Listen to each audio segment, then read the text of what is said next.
আসসালামু আলাইকুম গাইস, আশা করি সকালে ভালো আছেন। রাফিউল্লজিতে সকলকে স্বাগতম এবং অভিনন্দন জানাই।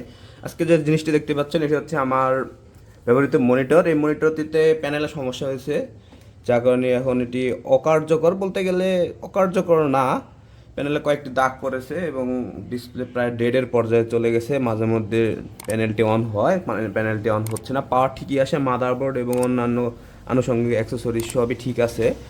এটি এখন বলতে গেলে বাতিলের খাতায়। এটির মডেল হচ্ছে LG 22MP68VQ। 2018 সালে মনিটরটি কিনা এবং খুব ভালো মনিটর, বেশ ভালো পরিমাণ কালার কন্ট্রাস্ট এটি প্রডিউস করতে পারে। আজকালকার অন্যান্য সকল মনিটরের থেকেও এটি এখন পর্যন্ত বেশ ভালো কন্ডিশন আছে, কিন্তু আনফর্চুনেটলি মনিটরটি একদিন চলতে চলতে ডিসপ্লেতে বাড়ি মারে এবং তারপর থেকে ডিম ডিম শুরু করে। 1000 টাকাতে ঠিক করে নিয়ে আসার পরেও বেশ কয়েক মাস চালিয়েছে, কিন্তু একবারে ডেড হয়ে গেছে। এখন এটি বলতে গেলে চলেই না, মাঝে মধ্যে ডিসপ্লে আসে না। সম্ভবত প্যানেলের সমস্যা হয়েছে। চলুন আজকে আমরা এটিকে খুলবো, কীভাবে খুলতে হয়, যেহেতু এটি এখন বলতে গেলে নষ্ট জিনিস, ব্যবহারের পর্যায়ে চলে না, যার কারণে এখন আপনাদের সামনে এটা আমি খুলে দেখাবো এটির ভিতরে কী আছে এবং কীভাবে বানানো এবং কীভাবে একটি প্যানেল কনস্ট্রাকশন করা থাকে সেটি আজকে আপনাদের সামনে তুলে ধরবো। তো চলুন এটি খোলা যাক। খোলার আগে আমরা দেখে নিব যে মনিটরটির সমস্যা কি। এই হচ্ছে মনিটরের পাওয়ার কর্ড। আমরা যদি এটিকে পাওয়ার অফ করি,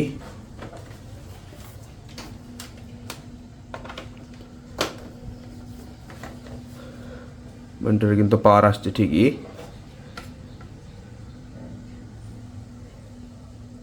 কিন্তু কিছু শো করে না। এখান থেকে হালকা হালকা আলো দেখা যাচ্ছে, বোঝা যায় কিনা।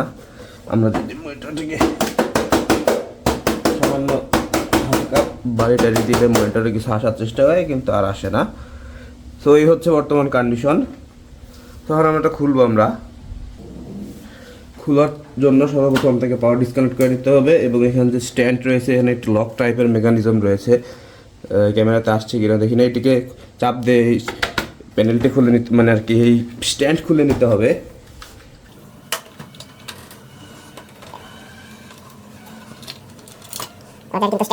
এখানে আলাদা করে নিব এবং এখানে দেখেন যে এখানে কিন্তু লক আছে, লকগুলোকে উঠিয়ে নিতে হবে।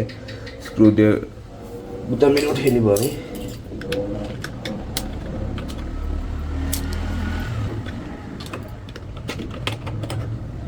লক, এবং এখানে লক্ষ্য করে দেখবেন যে কয়েকটা স্ক্রু আছে, স্ক্রুগুলো এখানে স্ক্রুর মধ্যে খুলে নিব।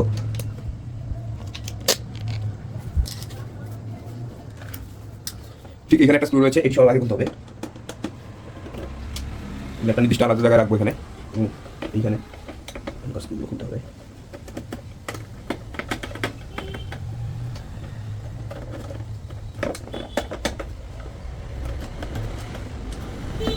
খোলা করে দেখবেন এইখান দিয়ে ফাঁকা রয়েছে, ফাঁকা স্থানগুলো দিয়ে স্ক্রু জাতীয় স্ট্রেস্টার, ফ্ল্যাট টাইপের স্ট্রেস্টার কিংবা আরও পাতলা কিছু থাকলে ঢুকিয়ে দিয়ে চেষ্টা করবেন খোলার।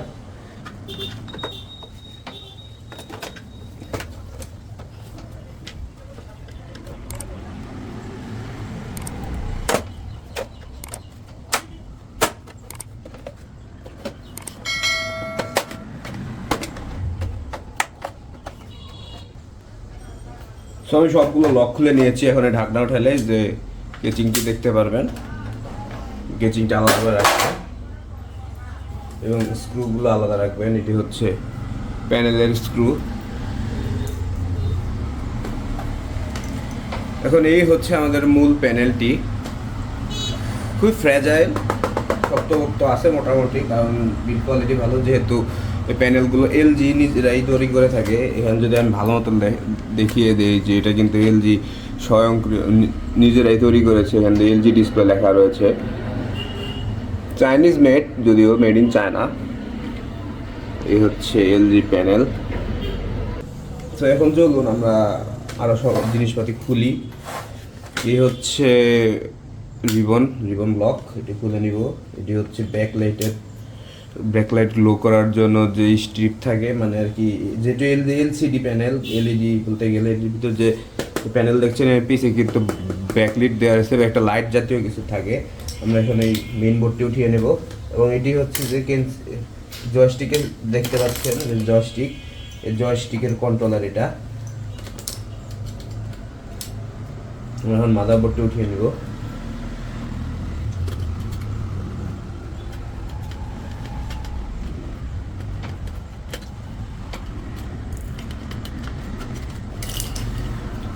এই হচ্ছে আমাদের মনিটরের মাদারবোর্ড। এটিভিতে কিন্তু সুন্দরভাবে লেখা রয়েছে 22MP 68VQ, যা মনিটরের মডেল নাম্বার। এই মাদারবোর্ডটি এখন আমরা ফ্রেম বডি থেকে মেইন প্যানেলটি আলাদা করব।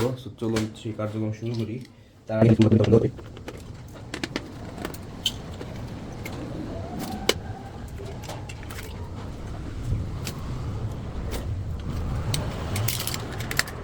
এটা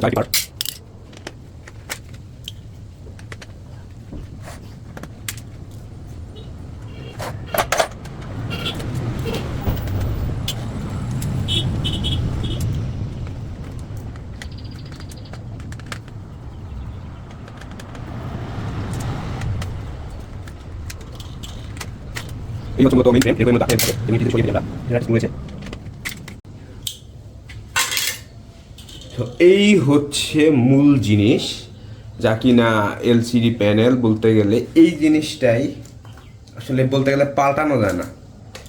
জিনিসটি যদি দেখতে পাচ্ছেন, এটি মূলত একটি মনিটরের বলতে গেলে আসল অংশ। এখানে দেখতে পাচ্ছেন বিভিন্ন অনেকগুলো টিকন রয়েছে এখানে, এগুলোকে টিকন বলে সংক্ষেপে। টিকনগুলো কয়েকটা, একটা দুইটা তিনটা চারটা, আর এর হচ্ছে টিকন বোর্ড বলতে গেলে এই রিলে বোর্ড। এইখান থেকে পুরো জিনিসটিকে সিগন্যাল মানে আমাদের যে মাদারবোর্ডটি রয়েছে, এই মাদারবোর্ড থেকে যত প্রসেসর মানে আর কি যে রিবনের মাধ্যমে সকল সিগন্যাল এই টিকন বোর্ডে পাঠায়। এই টিকন বোর্ড যে ফ্রিকোয়েন্সি কিংবা সোর্স ফ্রিকোয়েন্সি বা পাওয়ার, এই চারটি টিকনের মাধ্যমে এই প্যানেলে পাঠায় এবং আমরা যার কারণে মূলত কালার দেখতে পাই। মনিটর, টিভি, এলসিডি প্যানেল, যা যে সমস্ত ডিসপ্লে টাইপ জিনিস রয়েছে সব এই নৃত্যেই কাজ করে।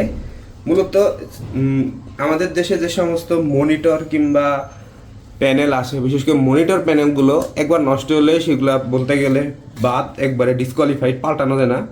মনিটরের টিকন কিংবা প্যানেল কেউ পাল্টায় না, সব টিভির প্যানেলগুলো পাল্টায় সাধারণত মানুষ। বাংলাদেশে এই সমস্ত টেকনোলজি এসে পড়েছে যে টিভি প্যানেল রিপেয়ার করা যায় কিংবা পাল্টানো যায়, কিন্তু আনফর্চুনেটলি মনিটরের প্যানেলগুলো বাংলাদেশে আসে না, যার কারণে মনিটর যদি একবার নষ্ট হয় সেটা একবারে বাতিলের খাতায় ফালায় দিতে হয়। যেহেতু আমি আপনাদেরকে বলেছি যে মনিটরটি অকার্যকর, কাজ করে না, আসলে বলতে গেলে কি এটি কাজ করে মাঝে মধ্যে পাওয়ার পায়, ডিসপ্লেতে আসে, আবার মাঝে মধ্যে ছেড়ে দেয়। কাজের সময় যদি এইভাবে এরকম কাজ করে সেক্ষেত্রে কিন্তু কাজ করা অসম্ভব প্রায়। চলুন আমরা এটিকে এখন মাদারবোর্ড সহ পাওয়ার দিয়ে দেখবো আসলে এটি মাঝে মধ্যে কাজ করে কি, যদি ভাগ্য ভালো থাকে আপনাদের যদি দেখাতে পারি যে কাজ করে কেমন। চলুন আমরা আগে মাদারবোর্ডের সাথে কানেকশন দিই। এটি হচ্ছে মূলত এলসিডি ব্ল্যাক লিটল কানেকশন এবং এটি হচ্ছে রেবন। মূলত মেইন যে ফ্রিকোয়েন্সি কালার কন্ট্রাস্ট লাইটের মাধ্যমে যায়। এখন যদি আমরা পাওয়ার দিই, যদি ভাগ্য ভালো থাকে তবে আমরা সম্ভবত দেখতে পারবো পাওয়ার আসলে। দিলাম পাওয়ার,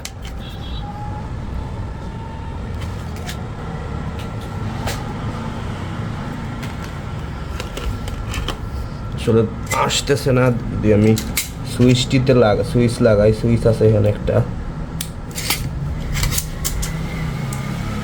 সুইচে কিন্তু পাওয়ার আসছে আমাদের। এই যে আমাদের কিন্তু ডিসপ্লে থাইকা যে ব্ল্যাক লাইট কিন্তু গ্লো করছে, এই যে থাইকা আমাদের ডিসপ্লে ব্লিঙ্ক করতেছে, যে কোনো সময় চলে যাবে। এইভাবেই মূলত এটাই হচ্ছে সমস্যা, দিক করতেছে, মানে এই যে চলে গেছে। এই যে এটাই হলো মূলত সমস্যা, এটা থাইকা চলে তো চলে না। এইটি হচ্ছে মূলত সমস্যা, মনিটরের মেইন সমস্যা বলতে গেলে এইটাই, আর কি তেমন কোনো সমস্যা নেই। যার কারণে এই মনিটরটি এখন বলতে গেলে অকার্যকর। আবার যদি পাওয়ার বাটনে চাপ দেই, যে এখন রেসপন্সই করছে না, এই যে আসছে, জয়স্টিকগুলো কিন্তু একবারে ওয়ার্কিং করে। হ্যাঁ, সো এই হচ্ছে মূলত মনিটরের সমস্যা। সো আমরা এই মনিটরগুলো খুলে মেইন পার্টস যেটি পেয়েছি, এটি হচ্ছে এই ডিসপ্লে, এটি হচ্ছে একটা মনিটরের হার্ট। এটি ছাড়া আর তেমন কোনো জিনিসের ভ্যালু নেই, মাদারবোর্ডের তেমন কোনো ভ্যালু নেই। মাদারবোর্ড বলতে গেলে ইউনিভার্সাল একটা মাদারবোর্ড কিনে এনে আপনি যদি এই প্যানেল বা টিকনের সাথে লাগিয়ে দিন, আপনি ডিসপ্লে চালাতে পারবেন। এই আনুষঙ্গিক জিনিসপাতিগুলো আমরা মনিটর খুলে পাইছি। তো এই ছিল একটি মনিটরের অপারেশন ভিডিও, মানে মনিটর খুলে কী কী পাওয়া যায়, নষ্ট মনিটর যদিও। সো ভিডিওটি ভালো লাগলে অবশ্যই চ্যানেলটিকে সাবস্ক্রাইব করবেন। ধন্যবাদ।